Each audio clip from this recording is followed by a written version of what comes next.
The CBI is conducting raids at former Chhattisgarh Chief Minister's residence. The raids are taking place at his official residence in Raipur and his private residence in Bhilai. Reports indicate that the CBI teams have also reached the homes of his close associates. The investigation is ongoing and further details are now awaited. The Deputy Chief Minister Arun Sao has spoken on the raids, stating that under Bhage's government, corruption acts have taken place and the Enforcement Directorate and the CBI are continuously probing these cases, adding to which he said that the former Chief Minister's location is part of the probe. Listen into what he said.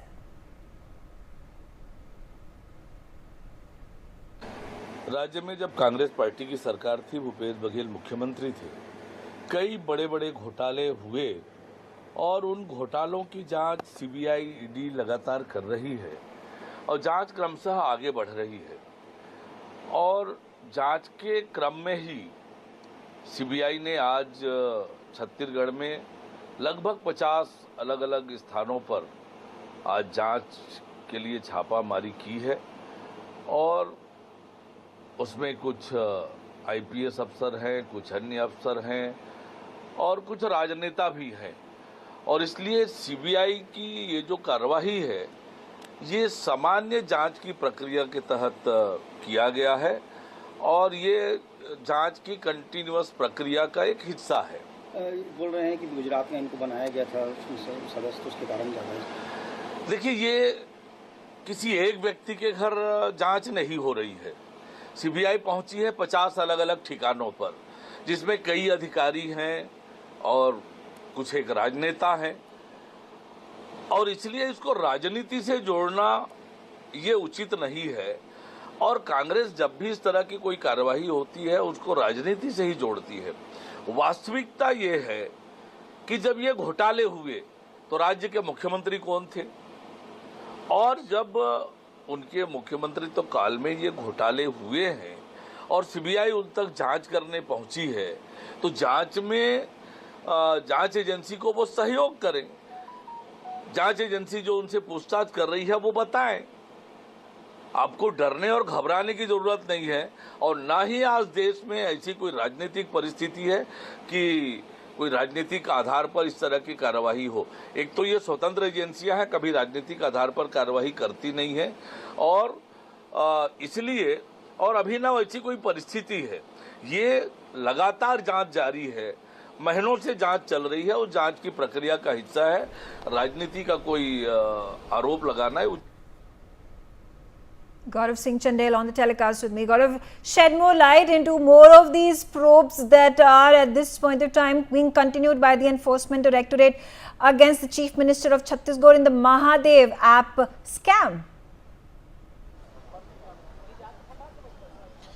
जी बिल्कुल, देखिए अब तक हम इसे कह सकते हैं महादेव सट्टा ऐप पर सीबीआई की सबसे बड़ी कार्रवाई जो है इसे हम कह सकते हैं, क्योंकि सुबह से कार्रवाई जो है जारी है। आपको बता दूं कि तड़के सुबह 7:30 बजे से तमाम जगहों पर सीबीआई की जो टीम है वो पहुंची है। छत्तीसगढ़ में 30 से ज़्यादा जगहों पर सीबीआई की टीम पहुंची है। छत्तीसगढ़ ही नहीं, देश भर के अलग अलग जगहों पर, दिल्ली, महाराष्ट्र के लगभग 60 से ज़्यादा जगहों पर कुल देश में सीबीआई की जो जाँच है वो आज सुबह से जारी है। अब तक अब इस वक्त हम पूर्व मुख्यमंत्री भूपेश बघेल के घर के बाहर मौजूद हैं, जहां आप देख पा रहे होंगे कि कांग्रेस के तमाम कार्यकर्ता जो हैं यहां पर धरने पर बैठ चुके हैं। ठीक गेट के बाहर जो है तमाम जो कार्यकर्ता हैं वो धरने पर बैठे हुए हैं, आक्रोश जताते हुए नजर आ रहे हैं। हम उनसे बात करेंगे। क्या लगता है, लगातार आप प्रदर्शन कर रहे हैं लेकिन उसके बावजूद कोई प्रभाव जो है वो पड़ता हुआ नहीं नजर आ रहा?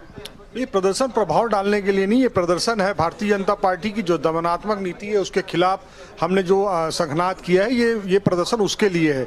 ईडी जिस तरीके से पहले आकर के भूपेश बघेल जी के घर में छापेमारी का काम करती है, उसके बाद केंद्र की जो मोदी सरकार है वो 30 तारीख को उनका प्रधानमंत्री जी का छत्तीसगढ़ का प्रस्तावित दौरा है, उनके लच्छेदार भाषण की स्क्रिप्ट लिखने के लिए सीबीआई को भेजा जाता है और कहा जाता है कि महादेव सट्टा ऐप जो है उसको लेकर के हम यहाँ पर कार्रवाई करने आए हैं। तो क्या महादेव सट्टा ऐप तो दुबई से चलता है? केंद्र में भारतीय जनता पार्टी की सरकार है, राज्य में भारतीय जनता पार्टी की सरकार है, तो महादेव सट्टा ऐप बंद हो गया है क्या? महादेव सट्टा ऐप तो चल रहा है और केंद्र की जो मोदी सरकार है वो उससे टैक्स लेने का काम कर रही है। और एक जो कथावाचक है वो जब छत्तीसगढ़ आते हैं तो छत्तीसगढ़ के राजकीय विमान का उपयोग करते हैं अपने कथा स्थलों पर जाने के लिए, पूरी सरकार उनके सामने नतमस्तक होती है। वो कथावाचक दुबई जाते हैं और महादेव सट्टा ऐप का जो प्रमोटर है सौरभ चंद्राकर, उसके यहाँ कथा करने का काम करते हैं। हमारे प्रधानमंत्री जी भी उसकी कथा का श्रवण करने का काम करते हैं। तो ये रिश्ता क्या कहलाता है? सट्टा खिलाने वालों से टैक्स आप लेते हैं, सट्टा खिलाने वाले के यहाँ आपका जो पंडित है वो जजमान बनता है, वहां जाकर के कथा सुनाने का काम करता है। और वही पंडित जब छत्तीसगढ़ आता है कथा करने तो राजकीय विमानों का उपयोग करता है और आप विपक्ष के नेताओं के यहाँ महादेव सट्टा ऐप पे कार्रवाई करते हैं। तो ये जो खेल है ये छत्तीसगढ़ की जनता समझ चुकी है। आप भूपेश बघेल जी के बढ़ते हुए कद से घबरा करके इस तरीके का जो कार्रवाई कर रहे हैं इसका माकूल जवाब दिया जाएगा। बिल्कुल, देखिए आक्रोश है, साफ तौर पर लगातार जो आरोप है वो लगाया जा रहा है कि जानबूझकर इस तरह के जो राजनीतिक तौर पर जो कार्रवाइयां हैं वो की जा रही है। बंगले के बाहर हैं हम, बंगले के अंदर आपको दिखाना चाहूँगा कि किस तरह से आप देख पा रहे होंगे सुरक्षा को लेकर तमाम जो इंतज़ाम है वो किए गए हैं। अंदर जो सुरक्षा बल जो है वो भी यहाँ पर तैनात है, क्योंकि पिछले समय जो स्थिति बनी थी, याद होगा कि ईडी ने जब भिलाई के घर पर जब दबिश दी थी पूर्व मुख्यमंत्री भूपेश बघेल के, तो बाहर काफ़ी जो हंगामा है वो देखने को मिला था। काफी हंगामा हुआ था, कार्यकर्ताओं में आक्रोश के चलते कार के सामने आ गए थे। तो इस तरह की स्थिति पैदा ना हो उसके लिए सारी जो तैयारियां हैं वो की गई हैं। सुरक्षा बल यहाँ पर भूपेश हैं, लगातार चप्पे चप्पे पर जो छानबीन है वो की जा रही है। आपको बताऊं कि सुबह जो है उनके घर में रेड करने गए तो यहाँ पे भूपेश बघेल ने एक पोस्ट डाला एक्स पे, उनको आज दिल्ली ट्रैवल करना था। क्या वो अब दिल्ली ट्रैवल कर सकेंगे या सीबीआई की रेड के तहत उनको रायपुर में ही रहना पड़ेगा?